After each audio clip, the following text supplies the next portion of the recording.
Now, using StatCrunch, you either need to open the data in StatCrunch or you need to enter it yourself. In this case, we need a column of observed counts and a corresponding column of expected proportions in the spreadsheet. Again, StatCrunch will compute the expected frequencies for us. So again, this list is different than what we had entered on the calculator. So in the first column here, we have the observed frequencies, but in the second column, we have the expected proportions. Okay, so again, those expected proportions in order were 13%, 14%, 13%, 24%, 20%, and 16%. So that's why those values are here in that second column. So in this case, we do not expect an equal number of each color, because Mars did not claim that they produce an equal number of all colors. They told us that the distribution was what we just stated with those 6 percentages. So in this case, we also need to enter a column of expected proportions. Because if they're not all the same, then we can't expect technology to guess at what those proportions should be. So we need to tell it what the split, and that 100%, how does it get split over those 6 categories. And then StatCrunch will compute the expected frequencies for us in the output table, because we're going to ask the program to show those values to us in the end. So we're going to choose Stat, Goodness of Fit, chi-square test, and we're going to make our input box look like the one shown below. So again, in our spreadsheet here, we called that observed column observed, okay, so that matches, and this expected proportion column we called exp prop for expected proportions. So again, in those drop-down lists, we'll just pick those 2 list names. On almost all problems involving data, you will have to choose the name of the list where you put the expected proportions. It's rare that we expect an equal number in all categories. Okay, we saw that in the last example because we were testing a fair die, but again, that majority of the problems, that is not going to be the case where we expect an equal number in all categories. All right, once we have those, we can hit compute, and then in the output table, again, we have our test statistic. We have our p-value, degrees of freedom we don't care about. This thing that says cap n is really little n is 820. And again, we see here that it does show us the list then of expected frequencies. And so in StatCrunch, we can also get at those values, and we can see, again, we should notice that all expected frequencies are at least 5, because that would have been a condition that we need to check for this particular test. But once again, no matter which technology we use, we're going to get the same value for the test statistic and the same p-value. And so again, for this chi-squared test statistic over all categories, we'll set a few of these up. So in that first category, so if we scroll back for a second here, let's just take this first cell. We observed 113 where we expected, on average, 106.6. Okay, so again, we can't get 106.6 M&Ms that are brown, since our first category was brown, but it's an average, so it makes sense on average to talk about a 0.6. And then we're going to divide by the expected value of 106.6. Plus, then we would take the next category. So the next category was yellow M&Ms. We observed 120, where we expect on average 114.8. So again, that difference is squared, and then we divide by what we expected there. And again, we would do that for all 6 categories.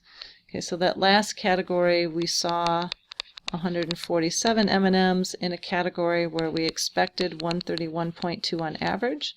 So again, we're going to take that difference and square it, and then we're going to divide that by 131.2, what we expected in that cell. And again, if we went through all those long computations, which we're not going to do, again, we're just going to steal the value of chi-square off the output screen. And again, it doesn't matter if it's calculator or StatCrunch, either way, to 2 decimal places, we get 9.86. And no matter which technology we're looking at, we're going to get a p-value of 0.0794. So in step 5, to obtain that p-value, and then again, making a graph to depict the information there. Again, our chi-square test statistic was 9.86. So again, that is our cut score between the unshaded and shaded part of the distribution. And then this p-value, again, is These are always right-tailed tests. So we're going to shade to the right of that chi-square value of 9.86, and that shaded region is 0.0794. And again, p-value we compare to alpha, which in this case was 0.10. So either we get something less than or equal to 0.10 or something greater than 0.10. In this case, we do get something less than or equal to 0.10. So since our p-value is less than or equal to 0.10, we would reject HO. And anytime we reject HO, that means there is significant evidence to conclude HA.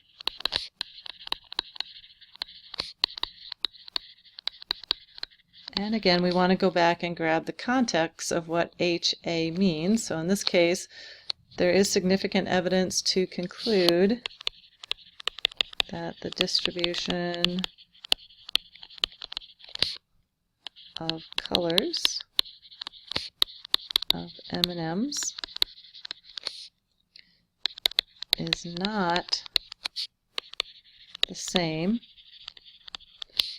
as what was stated by Mars Incorporated. All right, so in this case, again, if everything was working properly, those are the percentages they should be. So if we found evidence that it's not matching those, we might want to check and see if the machines are running properly, are the employees doing things correctly, and so on. All right, so for us, we end it here, but for Mars, there would be some further investigation as to why that happened. So again, if we follow up with a few other concept questions, so based on your hypothesis above, why do we think the observed and expected values differ here? Well, in this case, we rejected HO. So now we think that the differences between the observed and expected frequencies are too big to be contributed or explained by to random sample fluctuations.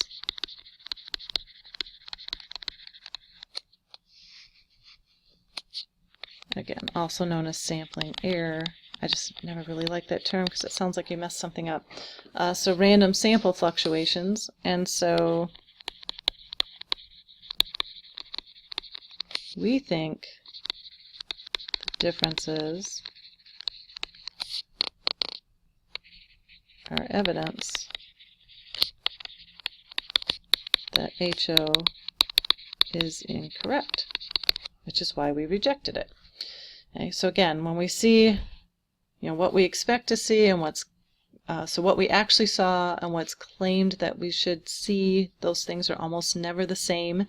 And again, they're either just, the differences are just close enough, we just think they're random sample fluctuations, or those differences we think are starting to be really big differences, and we're less like, I don't think that's close enough anymore to still think HO is true, in which case we reject HO. So in this case, those differences were large enough, which put this way out in the right tail, the chi-square value way out in the right tail, which made the p-value small enough that it was less than or equal to alpha, and so we should reject HO.